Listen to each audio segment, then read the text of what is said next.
Hello everybody, welcome back to our channel. I am Sujisha Arun.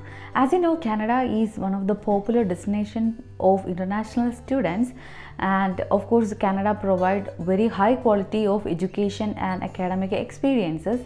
So in today's video, I am going to talk with you all about the step-by-step processes of the student visa for international students who are willing to study in Canada. I'm getting a lot of questions daily from the pharmacy graduates, like they are the pharmacy graduates and they don't have any idea about how to come to Canada or how to do after pharmacy, but they wish to settle in Canada. I hope you guys find this video useful, so please watch this video without skipping, and so let's get started.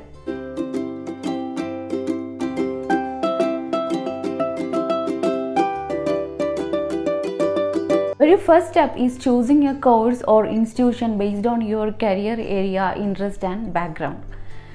This is an important step because you are going to study in that college, and you should have done a thorough research about the courses as well as the colleges offering those courses, and also make sure that the colleges which comes under the designated learning institutions in the Government Canada website, because only the designated learning institutions can admit the foreign students, so which is very important. And it's always best to choose more than 3 or 4 courses and compare the courses and the colleges, and finally pick a course that you are truly want to pursue. So once you select the courses and the college, make sure that the colleges comes under the designated learning institution list in the government website. And the second step is understand the requirements of the course. So in the very first step, you choose the course as well as the college, and the college comes under the designated learning institution list. And the second step is knowing the requirements of the course. Some of the common requirements of the universities and the colleges include: you should have a valid passport, and you should prove the language assessment, like in English or in French, and also the proof of fund.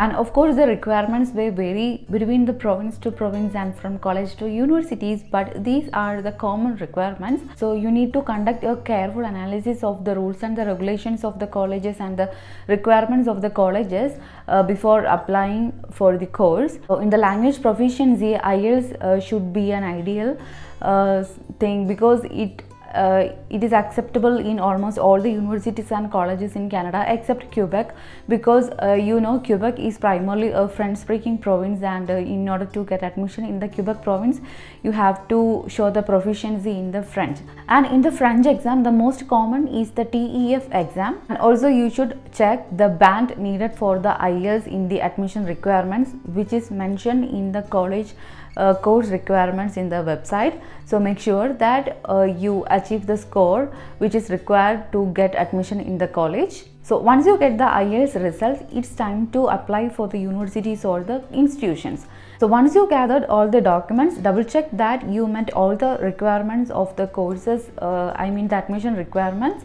And also be careful in filling all the applications form. Double check all the applications form, and you have to make sure that you submitted all the documents properly. It's always better to compare your options and back up 1 or 2 courses and institutions in advance. Once you are done with all these things, it's time to wait until you receive the acceptance. So once you confirm your interest, the college will send you an acceptance letter, and this letter is needed for the further procedures. So once you get the acceptance letter from the college, you can apply for the study permit online, or you can visit the local visa application center. To submit the application for study permit, you need the acceptance letter previously received from the college, your passport, and of course the financial statement. Once your application has been processed, the immigration officer will decide upon your study permit, and if you have got your study permit, it's time for travel. So in the study permit, you can see a date. Keep in mind that you are only allowed to enter Canada from that date, so you can plan your travel accordingly.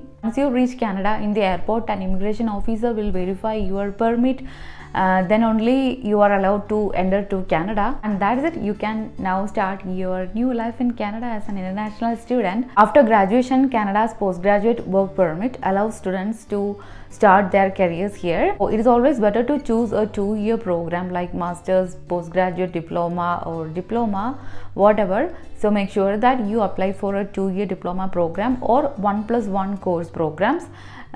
So you will get a 3-year stay back in Canada. So in that time you can prepare for the PR processing, and the last step is getting your permanent resident status in Canada. So during your postgraduate work permit, with the experiences, you can apply for getting the PR in Canada, whether in provincial nominee program or in express entry. Recently there are a lot of favorable changes that happened in the express entry for international students. So you will get easily PR once you have go through all the processes.